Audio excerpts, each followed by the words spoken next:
উপস্থিত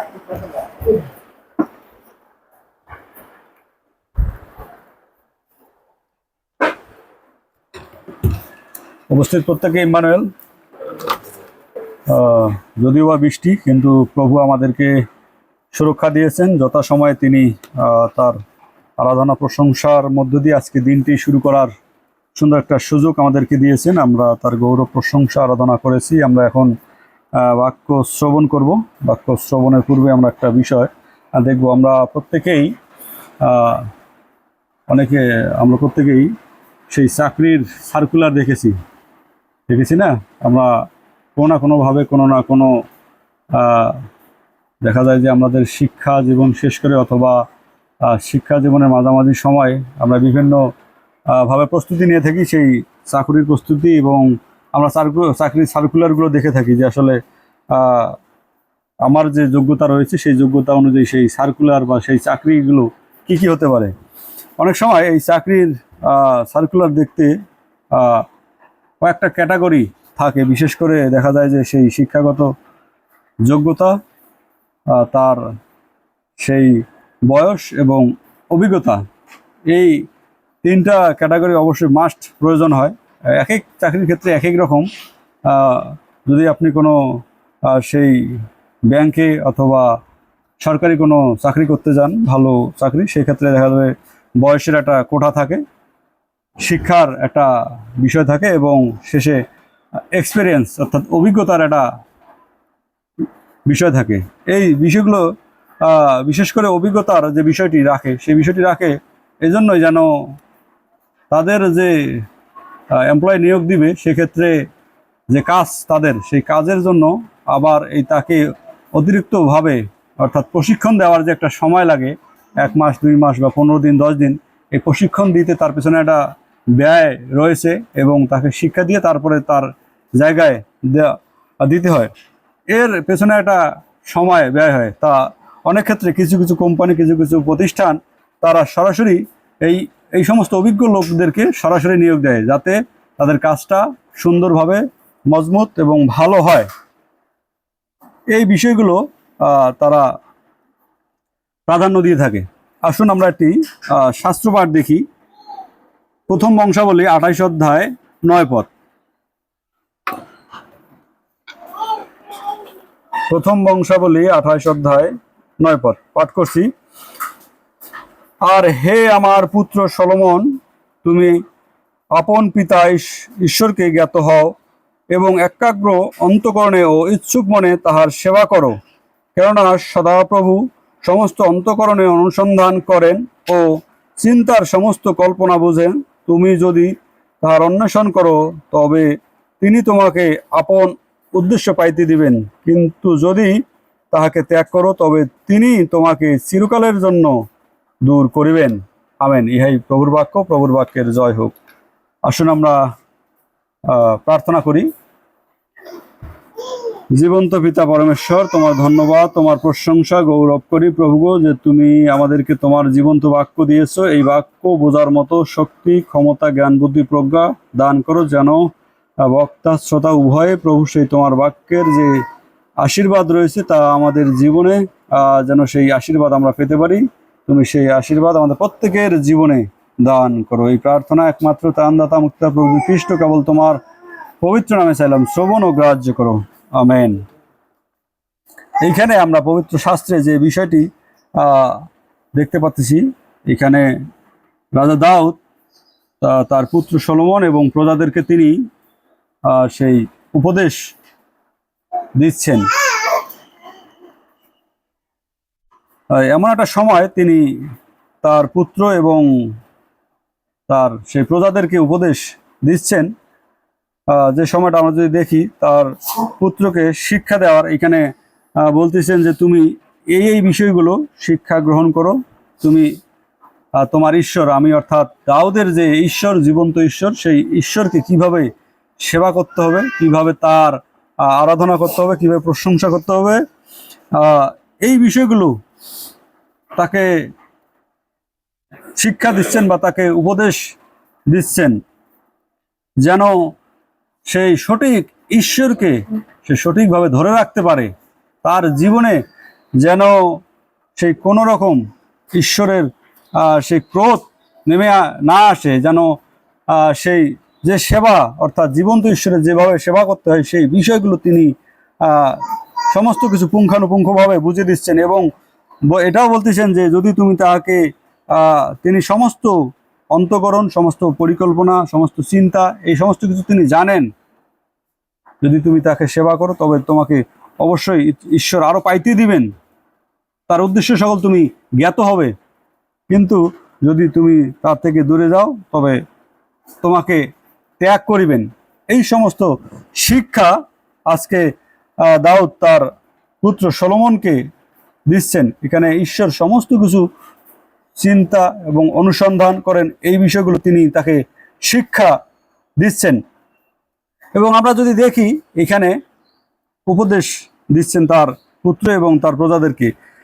এমন একটা সময়ে তিনি এই বিষয়টা উপস্থাপন করেছেন, আমরা যদি দেখি, অর্থাৎ এই সময়টা হলো দাউদের একটা জীবনের শেষ সময়ের একটা অংশ। তিনি হয়তো আর বেশি দিন টিকবেন না, হয়তো পৃথিবীর মায়া ত্যাগ করবেন। তার হয়তো রাজত্বকাল এর সময়সীমা শেষ হয়ে এসেছে। এই মুহূর্তে তিনি তার পুত্রকে অর্থাৎ তার সলোমনকে ঈশ্বর মনোনীত করেছেন। ঈশ্বর দাউদের জায়গায়, দাউদের পরবর্তী তার পুত্র, সেটা দাউদও জানেন যে আমার পুত্র সলোমন তিনি আমার পরবর্তী সেই রাজা হতে যাচ্ছেন। তাই তাকে ঈশ্বরের যে নির্দেশনা, ঈশ্বরের যে পরিকল্পনা মাফিক সেই অনুসারে যদি চলে, অবশ্যই তিনি তার আশীর্বাদ অর্থাৎ ঈশ্বরের যে আশীর্বাদ সেই আশীর্বাদটা লাভ করবেন। এই সময় যে শিক্ষা দিচ্ছেন, দেখেন তার বয়সে একটা ভার হয়েছে, তার শরীরের যে আগের যৌবনের শক্তি ছিল সেটা শেষ হয়েছে। তার নিশ্চয়ই একটা বয়সে গেলে চুল দাড়ি সমস্ত কিছু পেকে যায়। এটা মোটামুটি তার শেষ সময়, অর্থাৎ সমস্ত কিছুর পরিপক্কতা এসেছে। অর্থাৎ তার জীবনের যে এই এতটা সময় তিনি অতিবাহিত করেছেন, নিশ্চয়ই তার এই সময়টা অতিবাহিত করার পেছনে তার অনেক চড়াই উতরাই পার করতে হয়েছে। অনেক সেই আমরা দেখেছি সে মরুপ্রান্তরে লুকিয়ে ছিল, অনাহারে ছিল, বিভিন্নভাবে ছিল। এই যে বিষয়গুলো যে ভালো মন্দ উভয়ই তার জীবনের একটা বাস্তব অভিজ্ঞতা রয়েছে, বাস্তব একটা অভিজ্ঞতা রয়েছে। সেই অভিজ্ঞতার আলোকে ঈশ্বরের ঈশ্বরের ক্রোধ দেখেছেন, তার উপরে ঈশ্বরের সেই ক্রোধ নিয়ে এসেছিল, তার শাস্তি এসেছিল। সেটারও তার একটা অভিজ্ঞতা রয়েছে যে ঈশ্বর তাকে শাস্তি দিয়েছিলেন, ঈশ্বর তাকে মনোনীত করেছেন, তাকে শাস্তি দিয়েছেন, আবার ঈশ্বর তাকে সেই পুনরায় ফিরে আসার সুযোগ দিয়েছেন। এই যে একজন অভিজ্ঞশীল ব্যক্তি, একটা বয়সের ভার, শুধু বয়সের ভার এমনি এমনি আসে নাই, তার যে ভিতরে যে শিক্ষাগুলো রয়েছে এই শিক্ষাগুলোর আলোকে তিনি তার পুত্রকে শিক্ষা দিচ্ছেন যে তুমি এই কাজগুলো করো। যখন একটা ব্যক্তিকে কোনো একজন ধরেন আপনার সন্তানকে, আপনার সন্তান রয়েছে, আপনার সন্তান আপনার চেয়ে অনেক বয়সে কম হতে পারে, আপনি 28-30, আপনার সন্তান সবে মাত্র হতে পারে 5, 7, 8, 10।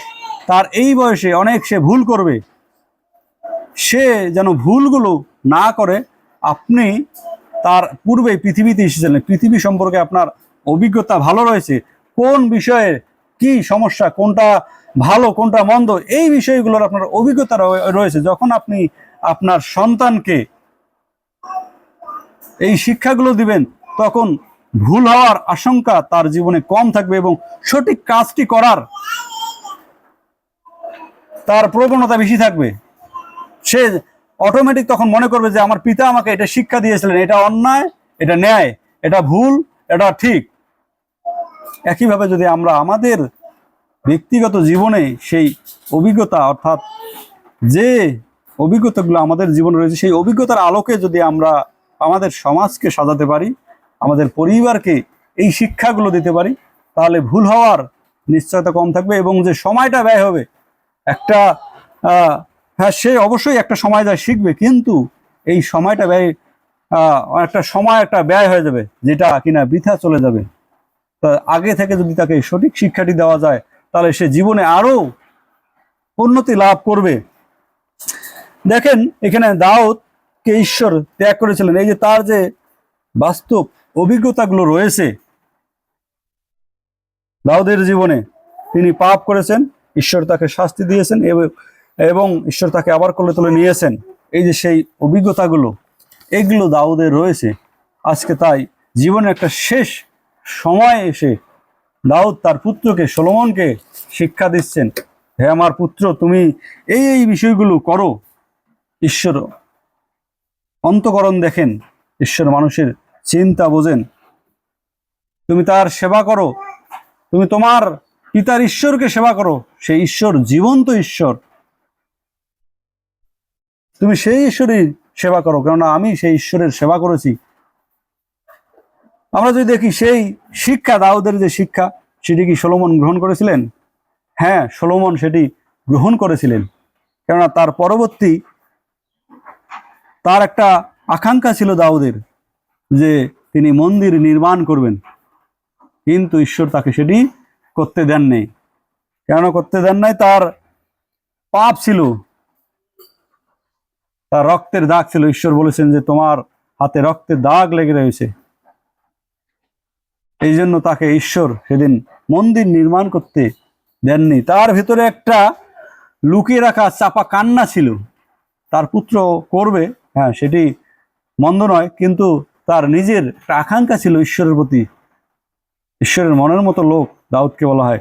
সেই দাউদের একটা আকাঙ্ক্ষা ছিল যে সে তৈরি করবে, কিন্তু তার এই পাপের কারণে সেদিন তার মন্দিরটা নির্মাণ করা হয়নি। কিন্তু পরবর্তী তার পুত্রকে তিনি এই উপদেশ দিয়েছেন। আমরা পরে যদি দেখি, হ্যাঁ দাউদের পুত্র সলোমন তিনি সেই মন্দির নির্মাণ করেছেন, এবং তিনি আমরা যদি দেখি তিনি কিন্তু কোনো ধন চান নাই সলোমন, তিনি ঈশ্বরের কাছে প্রজ্ঞা যাচনা করেছিলেন। এখান থেকে বোঝা যায় যে দাউদের পুত্র সলোমন, দাউদ যে উপদেশগুলো দিয়েছিলেন সেই সময় ঈশ্বরের সেই উপদেশ তিনি মেনেছেন, এবং মানার ফলে তিনি সেই জ্ঞান লাভ করেছেন, তিনি সেই মন্দির নির্মাণ করেছেন। ঠিক একইভাবে আজকে আমাদের সমাজেও আমরা বিভিন্ন রকম ভুল করে থাকি, সমস্যা হয়ে থাকে, কিন্তু আমরা যদি সঠিকভাবে সেই সঠিক পরামর্শ মেনে, অনেকের অনেক রকম অভিজ্ঞতা রয়েছে, সেই অভিজ্ঞতার আলোকে যদি আমাদের পরিবার, আমাদের সমাজকে আমরা সাজাতে পারি, তাহলে হয়তো আরো দ্রুত আমরা এগিয়ে যাব। হ্যাঁ, কোনো না কোনো এক সময় যে সেটা অবশ্যই সাকসেস হবে। অনেক সময় বলে মানুষ যে যেখানে ঠেকে সেখানেই শিখে, কিন্তু এই শিখতে যায় একটা সময় ব্যয় হয়। এই সময়টার পিছনে যে সময়ে শ্রম দিতে হয়, সেটার বদল যদি আমরা সেই একুরেট জিনিসটা জেনে সঠিকভাবে সময় ব্যয় করি, তাহলে আমরা আরো উন্নতি লাভ করব। খ্রিস্টীয় প্রিয়জন, আজকে প্রচারের মূল বিষয় বস্তু ছিল যে অভিজ্ঞতার আলোকে শিক্ষা দেওয়া, অভিজ্ঞতার আলোকে অন্যকে শিক্ষা দেওয়া। কিছু কিছু দেখবেন যে প্রচারক অনেক সময় এমনভাবে প্রচার করে যেন এই মুহূর্তে এখনই আমার জীবনে ঘটে গেল। ভাই, এই পৃথিবীতে এখন যে কথাগুলো বলতেছে মনে হয় যে এগুলো ঘটে যাচ্ছে। এটা কোথা থেকে আসে? এটা ঈশ্বর প্রদত্ত জ্ঞান এবং অভিজ্ঞতার আলোকে সংমিশ্রণে যখন বাস্তবমুখী বা কথাবার্তা বাস্তব প্রসঙ্গগত প্রচার যখন করে, তখন হ্যাঁ আপনার কাছে আমার কাছে মনে হয় যে জীবন্ত, এখনই ঘটতেছে, ঘটে যাচ্ছে, আমার জীবনে ঘটেছে এটা। আমরা যদি এইভাবে আমাদের কার্যক্ষেত্রগুলোতে আমাদের যে ব্যক্তিগত অভিজ্ঞতা রয়েছে খ্রিস্টের পরিচর্যার, সেই হিসাবে যদি আমরা আমাদের মণ্ডলীতে, আমাদের কার্যক্ষেত্রে, সমস্ত জায়গায় এই অভিজ্ঞতাগুলো কাজে লাগাই, তাহলে দেখবেন আরো দ্রুত সেই কাজগুলো সুসম্পন্ন হবে, ভুল হওয়ার সম্ভাবনা খুবই ক্ষীণ থাকবে। তাই খ্রিস্টীয় প্রিয়জন, আসুন আমরা যেন আমাদের জীবনে ঘটে যাওয়া ঘটনা থেকে, ঘটে যাওয়া অভিজ্ঞতার আলোকে আমরা যেন আমাদের সমাজ, আমাদের পরিবারকে সাজাই, আমাদের কর্মক্ষেত্রকে যেন সেইভাবে শিক্ষা এবং পরিচর্যা দিতে পারি, তবেই দেখবেন যে সেই কাজ সুন্দরভাবে সুসম্পন্ন হবে, সফল হবে। আমরা এইভাবেই সফলতা অর্জন করতে পারব। বাস্তবতা অনেক কঠিন, বাস্তব অভিজ্ঞতাও দিতে গেলে অনেক কঠিন, অনেক শ্রম, অনেক সময়, অনেক অর্থ ব্যয় করতে হয়। কিন্তু একজন বাস্তব অভিজ্ঞশীল ব্যক্তি যে কিনা শ্রম, সময়, অর্থ উভয় ব্যয় করেছে, তার কাছে যদি আমরা সেই সঠিক শিক্ষাগুলো নিতে পারি, তাহলে অবশ্যই আমরা আরো দ্রুত এগিয়ে যেতে পারবো আমাদের কর্মক্ষেত্রে, আমাদের সমাজে, আমাদের পরিবারে। যদি আমরা এইভাবে করতে পারি, অবশ্যই আমরা লাভবান হব। আমরা যদি একটি পদ দেখি, হিতোপদেশ তার 2 অধ্যায়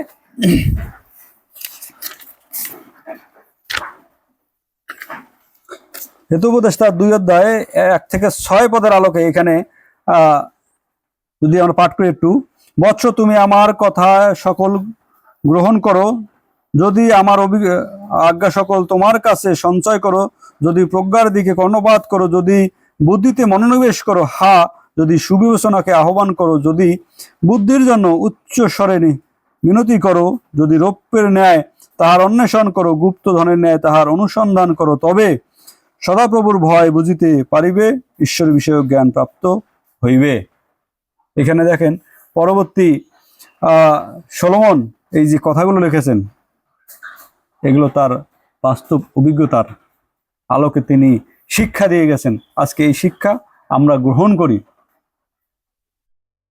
যেমনই ভাবে তার পিতা তাকে বাস্তব অভিজ্ঞতার আলোকে শিক্ষা দিয়েছেন, তদ্রূপভাবে তিনি সেটা, অথবা পরবর্তী তিনি বিতর্কিত হয়েছেন, সেদিকে আমরা যাব না। কিন্তু আমাদের যে মেন বিষয়, যে তিনি প্রথম দিকে বা সেই সময় তার কথা মতো কাজ করেছেন, ঈশ্বরকে তিনি জ্ঞাত হয়েছেন এবং তিনি সেই শিক্ষা গ্রহণ করার ফলে পরবর্তী প্রজন্মকে তিনি শিক্ষা দিতে সমর্থন হয়েছেন। যদি সেদিন তিনি সেই সময় অবধি, অর্থাৎ তার পিতার আদেশ শোনা পর্যন্তই সীমাবদ্ধ থাকতেন, তাহলে এই কথাগুলো, এই অভিজ্ঞতার আলোকে বা এই বিষয়গুলো তিনি আর লিপিবদ্ধ করতে এখানে পারতেন না।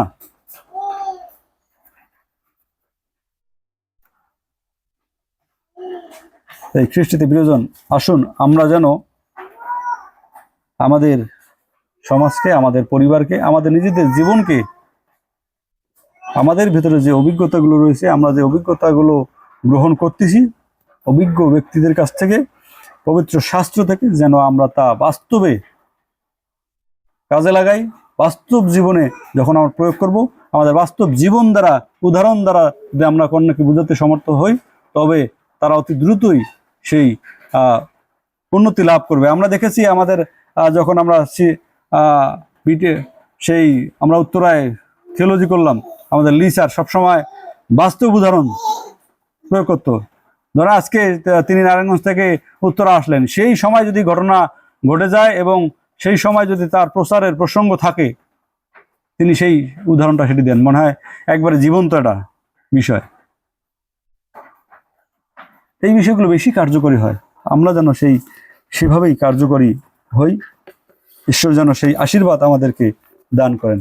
ধন্যবাদ প্রত্যেকে। আসুন আমরা আরেকটিবার প্রার্থনা করি। জীবন্ত পিতা পরমেশ্বর, তোমার ধন্যবাদ, তোমার প্রশংসা গৌরব করি প্রভু, যে তুমি তোমার সেই জীবন্ত বাক্য দিয়েছো প্রভু।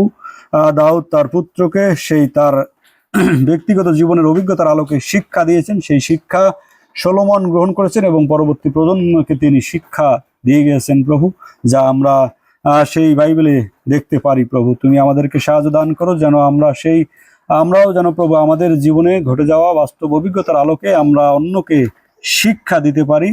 তুমি সেই আশীর্বাদ আমাদের জীবনে দান করো। এই প্রার্থনা একমাত্র ত্রাণদাতা মুক্তা প্রভু খ্রিস্ট কেবল তোমার পবিত্র নামে চাইলাম, শ্রবণ ও গ্রাহ্য করো।